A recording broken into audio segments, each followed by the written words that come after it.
O grande conflito. Capítulo 2. O valor dos mártires. Quando Jesus revelou a seus discípulos a sorte de Jerusalém e as cenas do segundo advento, predisse também a experiência de seu povo desde o tempo em que deveria ser tirado dentre eles até a sua volta em poder e glória para o seu libertamento. Do Monte das Oliveiras, o Salvador contemplou as tempestades prestes a desabar sobre a Igreja Apostólica, e penetrando mais profundamente no futuro, seus olhos divisaram os terríveis e devastadores vendavais que deveriam açoitar seus seguidores nos vindouros séculos de trevas e perseguição. Em poucas e breves declarações de tremendo significado, predisse o que os governadores deste mundo haveriam de impor à Igreja de Deus. Os seguidores de Cristo deveriam trilhar a mesma senda de humilhação, ignomínia e sofrimento que seu mestre palmilhara. A inimizade que rompera contra o Redentor do mundo manifestar-se-ia contra todos os que crescem em seu nome. A história da Igreja primitiva testificou do cumprimento das palavras do Salvador. Os poderes da terra e do inferno arregimentaram-se contra Cristo na pessoa de seus seguidores.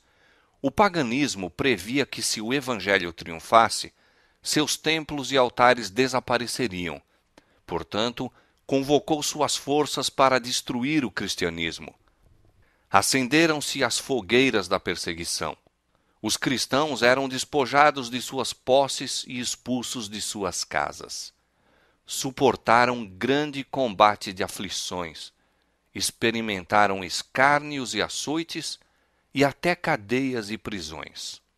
Grande número deles selaram seu testemunho com o próprio sangue. Nobres e escravos, ricos e pobres, doutos e ignorantes, foram de igual modo mortos sem misericórdia. Estas perseguições, iniciadas sob o governo de Nero, aproximadamente ao tempo do martírio de Paulo, continuaram com maior ou menor fúria durante séculos. Os cristãos eram falsamente acusados dos mais hediondos crimes e tidos como a causa das grandes calamidades, fomes, pestes e terremotos.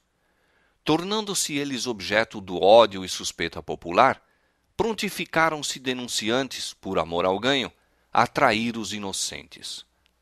Eram condenados como rebeldes ao império, como inimigos da religião e peste da sociedade. Grande número deles eram lançados às feras ou queimados vivos nos anfiteatros. Alguns eram crucificados, outros cobertos com peles de animais bravios e lançados à arena para serem despedaçados pelos cães. De seu sofrimento muitas vezes se fazia a principal diversão nas festas públicas. Vastas multidões reuniam-se para observar o espetáculo e saudavam as aflições de sua agonia com riso e aplauso. Onde quer que procurassem refúgio, os seguidores de Cristo eram caçados como animais. Eram forçados a procurar esconderijo nos lugares desolados e solitários. Desamparados, aflitos e maltratados, dos quais o mundo não era digno, errantes pelos desertos e montes e pelas covas e cavernas da terra. As catacumbas proporcionavam abrigo a milhares. Por sob as colinas, fora da cidade de Roma, longas galerias tinham sido feitas através da terra e da rocha. O escuro e complicado trama das comunicações estendia-se quilômetros além dos muros da cidade. Nestes retiros subterrâneos, os seguidores de Cristo sepultavam os seus mortos, e ali também, quando suspeitos e proscritos, encontravam lar. Quando o doador da vida despertar os que pelejaram o bom combate, muitos que foram mártires por amor de Cristo sairão dessas sombrias cavernas. Sob a mais atroz perseguição, estas testemunhas de Jesus conservaram incontaminada a sua fé. Posto que privados de todo conforto, excluídos da luz do sol, tendo o lar no seio da terra, obscuro, mas amigo, não proferiam queixa alguma. Com palavras de fé, paciência e esperança, animavam-se uns aos outros a suportar a privação e a angústia. A perda de toda a bênção terrestre não os poderia forçar a renunciar sua crença em Cristo. Provações e perseguição não eram senão passos que os levavam para mais perto de seu descanso e recompensa. Como aconteceu aos servos de Deus de outrora, muitos foram torturados, não aceitando o seu livramento, para alcançarem uma melhor ressurreição. Estes se recordavam das palavras do Mestre que, quando perseguidos por amor de Cristo, ficassem muito alegres, pois que grande seria seu galardão no céu, porque assim tinham sido perseguidos os profetas antes deles. Regozijavam-se de que fossem considerados dignos de sofrer pela verdade, e cânticos de triunfo acendiam dentre as chamas crepitantes. Pela fé, olhando para cima, viam Cristo e os anjos apoiados sobre as ameias do céu, contemplando-os com o mais profundo interesse, com aprovação considerando a sua firmeza. Uma voz lhes vinha do trono de Deus: Sê fiel até a morte, e dar-te-ei a coroa da vida. Nulos foram os esforços de Satanás para destruir pela violência a Igreja de Cristo. O grande conflito em que os discípulos de Jesus rendiam a vida não cessava quando estes fiéis porta-estandartes tombavam em seus postos. Com a derrota, venciam. Os obreiros de Deus eram mortos, mas a sua obra ia avante com firmeza. O Evangelho continuava a espalhar-se e o número de seus aderentes a aumentar. Penetrou em regiões que eram inacessíveis, mesmo às águias romanas. Disse um cristão, contendendo com os governadores pagãos que estavam a impulsionar a perseguição: Podeis matar-nos, torturar-nos, condenar-nos. Vossa injustiça é prova de que somos inocentes. Tampouco vossa crueldade vos aproveitará. Não era senão um convite mais forte para se levarem outros à mesma persuasão. Quanto mais somos ceifados por vós, tanto mais crescemos em número. O sangue dos cristãos é semente. Milhares eram aprisionados e mortos, mas outros surgiam para ocupar as vagas. E os que eram martirizados por sua fé tornavam-se aquisição de Cristo, por ele tidos na conta de vencedores. Haviam pelejado o bom combate e deveriam receber a coroa de glória quando Cristo viesse. Os sofrimentos que suportavam levavam os cristãos mais perto uns dos outros e de seu Redentor. Seu exemplo em vida e seu testemunho ao morrerem era constante atestado à verdade, e onde menos se esperava, os súditos de Satanás estavam deixando o seu serviço e alistando-se sob a bandeira de Cristo. Satanás, portanto, formulou seus planos para guerrear com mais êxito contra o governo de Deus, hasteando sua bandeira na igreja cristã. Se os seguidores de Cristo pudessem ser enganados e levados a desagradar a Deus, falhariam então sua força, poder e firmeza, e eles cairiam como presa fácil. O grande adversário se esforçou então por obter pelo artifício aquilo que não lograra alcançar pela força. Cessou a perseguição e, em seu lugar, foi posta a perigosa sedução da prosperidade temporal e honra mundana. Levavam-se idólatras a receber parte da fé cristã, enquanto rejeitavam outras verdades essenciais. Professavam aceitar a Jesus como o Filho de Deus e crer em sua morte e ressurreição, mas não tinham a convicção do pecado e não sentiam necessidade de arrependimento ou de uma mudança de coração. Com algumas concessões de sua parte, propuseram que os cristãos fizessem outras também, para que todos pudessem unir-se sob a plataforma da crença em Cristo. A igreja naquele tempo encontrava-se em terrível perigo. Prisão, tortura, fogo e espada eram bênçãos em comparação com isto. Alguns dos cristãos permaneceram firmes, declarando que não transigiriam. Outros eram favoráveis a que cedessem ou modificassem alguns característicos de sua fé e se unissem aos que haviam aceito parte do cristianismo, insistindo em que este poderia ser o meio para a completa conversão. Foi um tempo de profunda angústia para os fiéis seguidores de Cristo. Sob a capa de pretenso cristianismo, Satanás se estava insinuando na igreja a fim de corromper-lhe a fé e desviar-lhe a mente da palavra da verdade. A maioria dos cristãos finalmente consistiu em baixar a norma, formando-se uma união entre o cristianismo e o paganismo. Posto que os adoradores de ídolos professassem estar convertidos e unidos à igreja, apegavam-se ainda à idolatria, mudando apenas os objetos de culto pelas imagens de Jesus e mesmo de Maria e dos santos. O fermento vil da idolatria, assim trazido para a igreja, continuou a obra funesta. Doutrinas errôneas, ritos supersticiosos e cerimônias idolátricas foram incorporados em sua fé e culto. Unindo-se os seguidores de Cristo aos idólatras, a religião cristã se tornou corrupta e a igreja perdeu sua pureza e poder. Alguns houve, entretanto, que não foram transviados por esses enganos.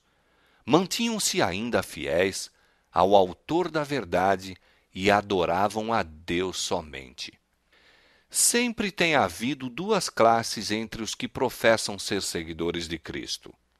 Enquanto uma dessas classes estuda a vida do Salvador e fervorosamente procura corrigir seus defeitos e conformar-se com o modelo, a outra evita as claras e práticas verdades que lhe expõem os erros. Mesmo em sua melhor condição, a igreja não se compôs unicamente dos verdadeiros, puros e sinceros. Nosso Salvador ensinou que os que voluntariamente condescendem com o pecado não devem ser recebidos na igreja. Todavia ligou a si homens que eram falhos de caráter e concedeu-lhes os benefícios de seus ensinos e exemplos para que tivessem oportunidade de ver seus erros e corrigi-los. Entre os 12 apóstolos havia um traidor. Judas foi aceito não por causa de seus defeitos de caráter, mas apesar deles. Foi ligado aos discípulos para que, pela instrução e exemplo de Cristo, pudesse aprender o que constitui o caráter cristão e assim ser levado a ver seus erros, para arrepender-se e, pelo auxílio da graça divina, purificar a alma na obediência à verdade. Mas Judas não andou na luz que tão misericordiosamente foi permitido brilhasse sobre ele. Mas Judas não andou na luz que tão misericordiosamente foi permitido brilhasse sobre ele. Pela condescendência com o pecado, atraiu as tentações de Satanás. Seus maus traços de caráter se tornaram predominantes. Rendeu a mente à direção dos poderes das trevas, irava-se quando suas faltas eram reprovadas, sendo assim levado a cometer o terrível crime de trair o mestre. Assim, todos os que acariciam o mal sob profissão de piedade odeiam os que lhes perturbam a paz, condenando seu caminho de pecado. Quando se apresenta a oportunidade favorável, eles, semelhantes a Judas, traem aos que para seu bem procuram reprová-los. Os apóstolos encontraram na igreja os que professavam piedade, ao mesmo tempo em que secretamente acariciavam a iniquidade. Ananias e Safira desempenharam o papel de enganadores, pretendendo fazer sacrifício total a Deus, quando cobiçosamente estavam retendo uma parte para si. O Espírito da Verdade revelou aos apóstolos o caráter real desses impostores, e os juízos de Deus livraram a igreja dessa detestável mancha em sua pureza. Esta assinalada evidência do discernidor Espírito de Cristo na igreja foi um terror para os hipócritas e malfeitores. não mais poderiam permanecer em ligação com aqueles que eram, em hábitos e disposição, invariáveis representantes de Cristo. E quando as provações e perseguições sobrevieram a seus seguidores, apenas os que estavam dispostos a abandonar tudo por amor à verdade desejaram tornar-se seus discípulos. Assim, enquanto durou a perseguição, a igreja permaneceu comparativamente pura. Mas, cessando aquela, acrescentaram-se conversos que eram menos sinceros e devotados, e abriu-se o caminho para Satanás tomar pé. Não há, porém, união entre o príncipe da luz e o príncipe das trevas, e nenhuma conivência poderá haver entre os seus seguidores.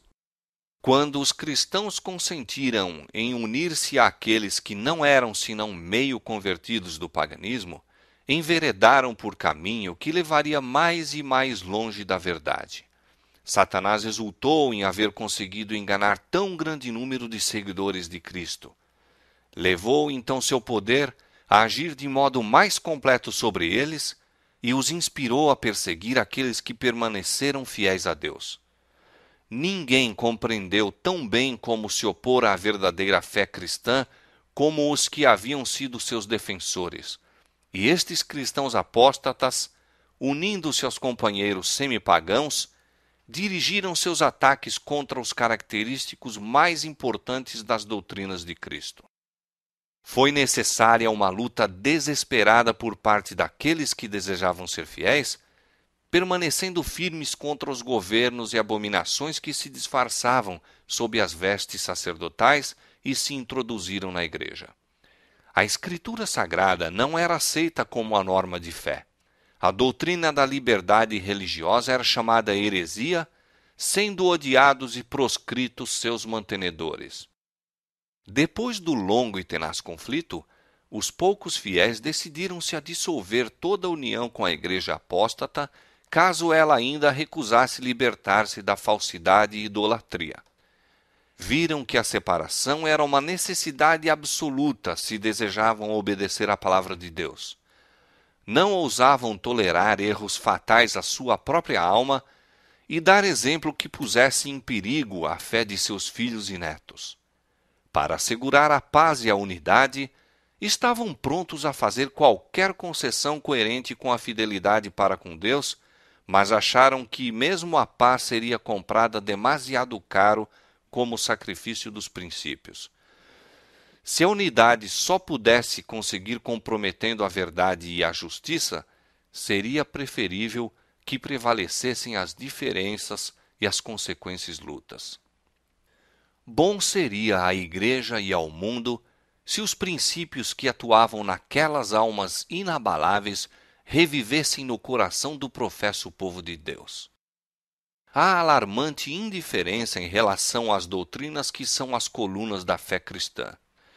Ganha terreno a opinião de que, em última análise, não são de importância vital. Esta degenerescência está fortalecendo as mãos dos agentes de Satanás, de modo que falsas teorias e enganos fatais, que os fiéis dos séculos passados expunham e combatiam com riscos da própria vida, são hoje considerados com favor por milhares que pretendem ser seguidores de Cristo. Os primitivos cristãos eram, na verdade, um povo peculiar. Sua conduta irrepreensível e fé invariável eram contínua reprovação a perturbar a paz dos pecadores. Se bem que poucos, sem riqueza, posição ou títulos honoríficos, constituíam um terror para os malfeitores onde quer que seu caráter e doutrina fossem conhecidos. Eram, portanto, odiados pelos ímpios, assim como Abel o foi pelo ímpio Caim. Pela mesma razão por que Caim matou Abel, os que procuravam repelir a restrição do Espírito Santo mataram o povo de Deus. Pelo mesmo motivo foi que os judeus rejeitaram e crucificaram o Salvador, porque a pureza e santidade de seu caráter eram repreensão constante ao egoísmo e corrupção deles. Desde os dias de Cristo até hoje, os fiéis discípulos têm suscitado ódio e oposição dos que amam e seguem os caminhos do pecado. Como, pois, pode o Evangelho ser chamado mensagem de paz? Quando Isaías predisse o nascimento do Messias, conferiu-lhe o título de Príncipe da Paz. Quando os anjos anunciaram aos pastores que Cristo nascera, cantaram sobre as planícies de Belém: Glória a Deus nas alturas, paz na terra, boa vontade para com os homens. Há uma aparente contradição entre estas declarações proféticas e as palavras de Cristo. Não vim trazer paz, mas espada. Mas, entendidas corretamente, ambas estão em perfeita harmonia. O Evangelho é uma mensagem de paz. O cristianismo é um sistema religioso que, recebido e obedecido, espalharia paz, harmonia e felicidade por toda a terra.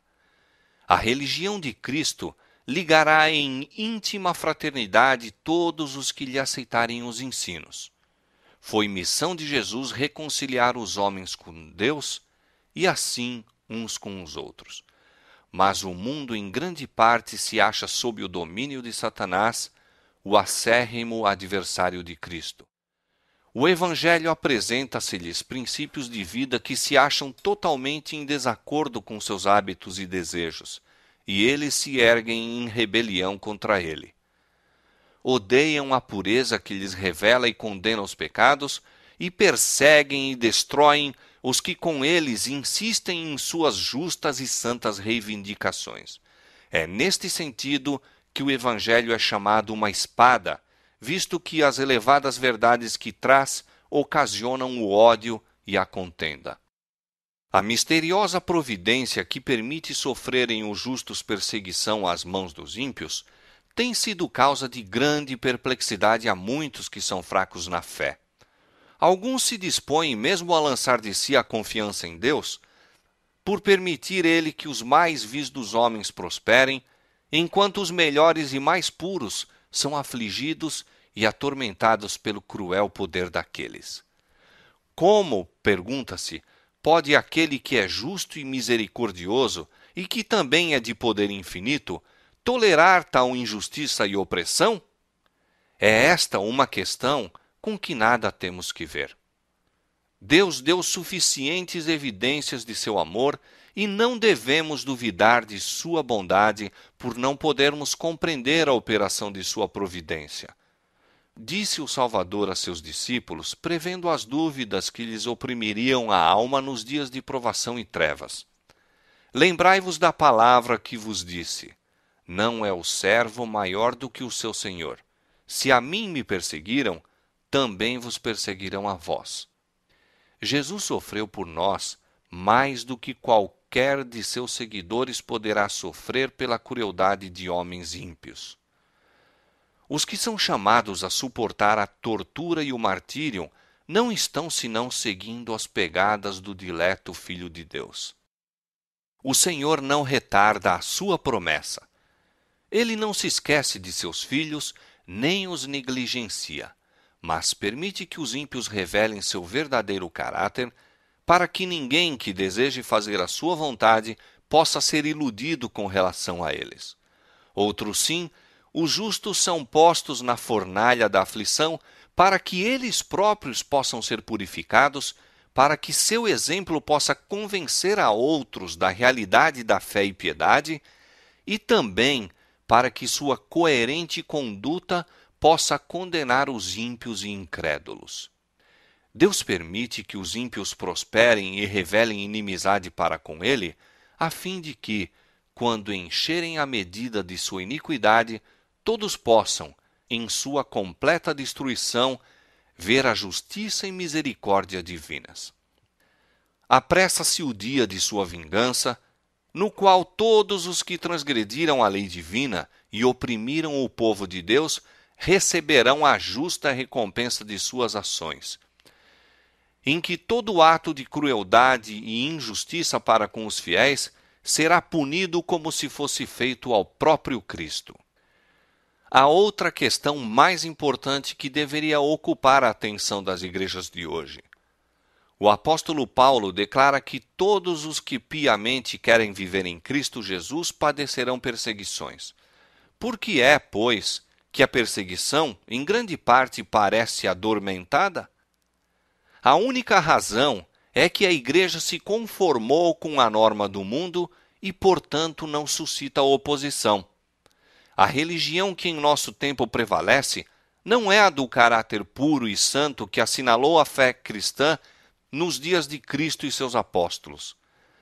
É unicamente por causa do espírito de transigência com o pecado, por serem as grandes verdades da palavra de Deus tão indiferentemente consideradas, por haver tão pouca piedade vital na igreja, que o cristianismo é aparentemente tão popular no mundo. Haja um reavivamento da fé e poder da igreja primitiva, e o espírito de opressão reviverá, reacendendo-se as fogueiras da perseguição.